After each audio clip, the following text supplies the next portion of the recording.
Hey, what's up, y'all? So this video is for jaypunishment26. He's hosting a contest, and the contest was already up and running when I subscribed to him, because I only just recently subscribed to him like a day or two ago.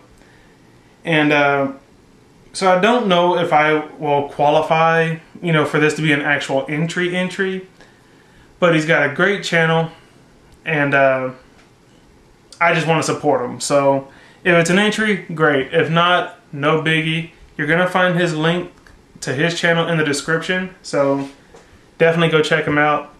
What he's wanting to know is, or he's looking at rather, getting into the knives in the $100+ range. So the higher end, knives. And he's wanting something high end, quality. He's not wanting something that's just pretty. He's looking for a user knife. So I think I got you covered with what I got on the table here. He also wants to know what our favorite high-end knife is for EDC. And I think that is it. Also, real quick, jaypunishment26 does have a Twitter account at ilivetactical. Maybe #1, I think, just the single #1. I think that's it.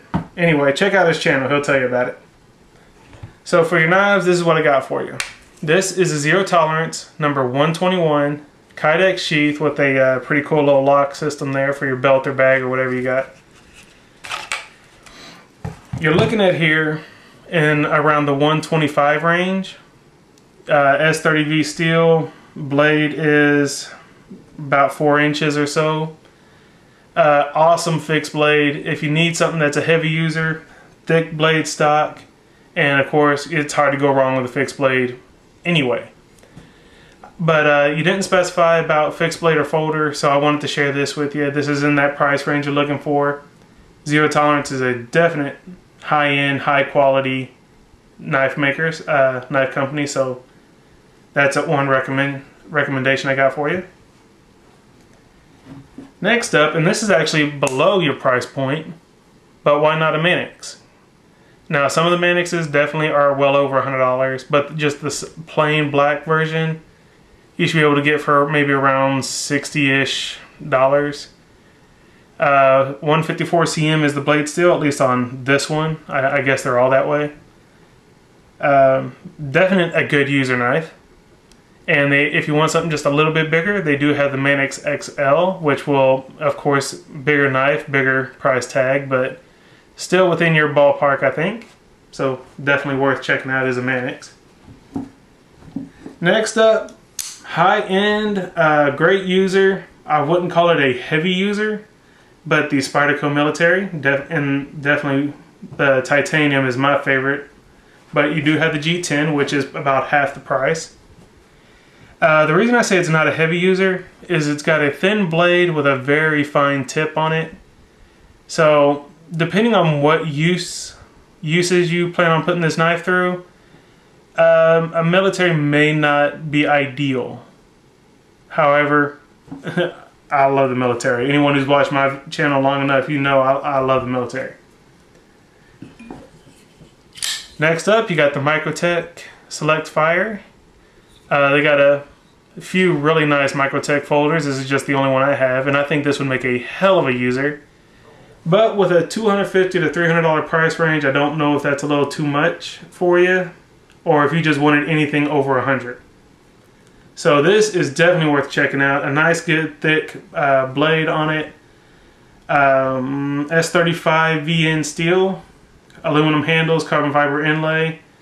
This is one that is both purdy and a very high quality user. So definitely worth checking out is the Microtech.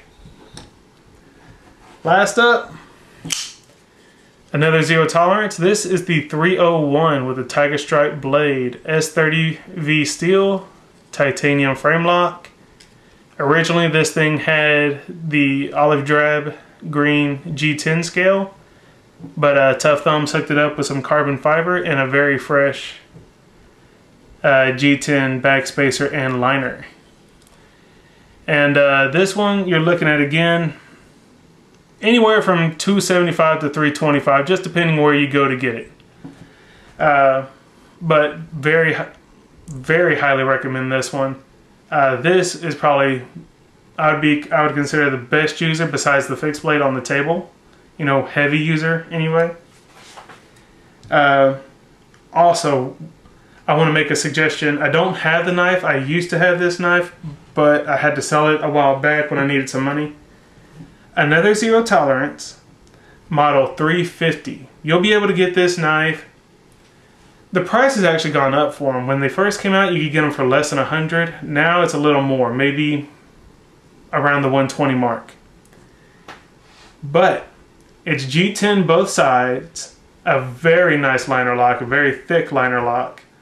S30V steel. It's black on black, black G10, black blade. Awesome knife. Highly recommend it. That's within your price range as a folder, and you get a whole lot of knife with that for the money. It's a little bit smaller than this one. It's the little brother to the 300, the 301, and the 302. Why they gave it a number 350, a bigger number for a smaller knife, I don't know. But definitely check out the Zero Tolerance 350. I will put a Zero Tolerance up against a Strider any day. Though I don't own a Strider, and I have no problems with a Strider, I have held one in my hand, and in comparison, you know, I think they could easily go toe-to-toe in anything. So, lastly, you wanted to know what our favorite high-end knife is. Well, these would be three of my favorites right here. I carry the Spyderco Titanium Military the most, absolutely the most. Looks wise, it's definitely going to be the Zero Tolerance here because of the Tiger Stripe blade, because of the carbon fiber and the G10 backspacer and liner. For looks, definitely going to go with this one. However, it is a heavy knife. You're looking at like 8+ ounces. So the military is definitely lighter. So I guess my two favorite, hard to pick just one, would be the Spyderco Titanium Military and the Zero Tolerance. And for J Punishment, I think that wraps it up for this entry video. Again, if I don't qualify for your contest, dude, it is no big deal at all. I just wanted to support you. So again, go check out his channel.